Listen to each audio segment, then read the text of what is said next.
Bonjour, je suis la Fée des maths. Bienvenue dans cette vidéo de numération.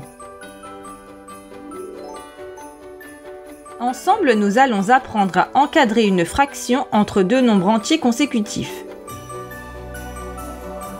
Avant ça, je t'invite à t'abonner à notre chaîne YouTube et à activer la petite cloche pour recevoir les notifications.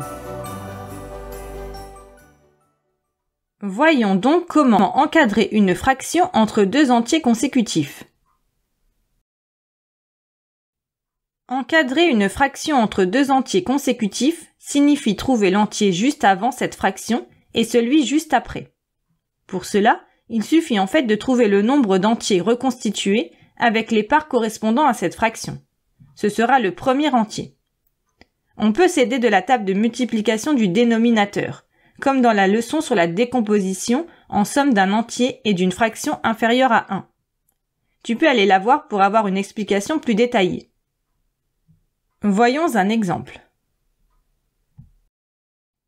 Si on veut encadrer 18 cinquièmes, il faut trouver le nombre d'entiers que l'on peut reconstituer avec ses parts. Dans la table du dénominateur, ici 5, on cherche le résultat inférieur au numérateur le plus proche. 5 fois 1 égale 5. 5 fois 2 égale 10. 5 fois 3 égale 15. 5 fois 4 égale 20. On a dépassé le numérateur. Donc on s'arrête et on revient à 15 qui est le résultat inférieur à 18 le plus proche. Avec 18 cinquièmes, on peut donc reconstituer 3 entiers. L'entier juste avant 18 cinquièmes est 3. Pour compléter l'encadrement, il suffit de mettre l'entier suivant. Après 3, il y a 4. Donc l'entier juste après 18 cinquièmes est 4. 18 cinquièmes est donc compris entre 3 et 4. Cela signifie qu'avec 18 cinquièmes, on peut reconstituer 3 entiers, mais pas 4. Si la fraction est placée sur une droite graduée, l'encadrement se trouve en lisant l'entier juste avant et l'entier juste après la graduation de la fraction. Par exemple, sur cette droite graduée, la fraction 13 tiers est placée sur cette graduation.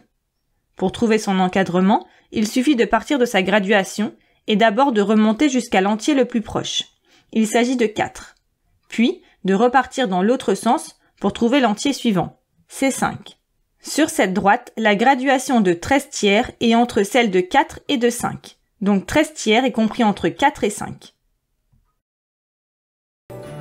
Et voilà, tu sais à présent encadrer une fraction entre deux entiers consécutifs. Pour t'entraîner davantage ou approfondir la notion, rendez-vous sur le site passeeducation.fr.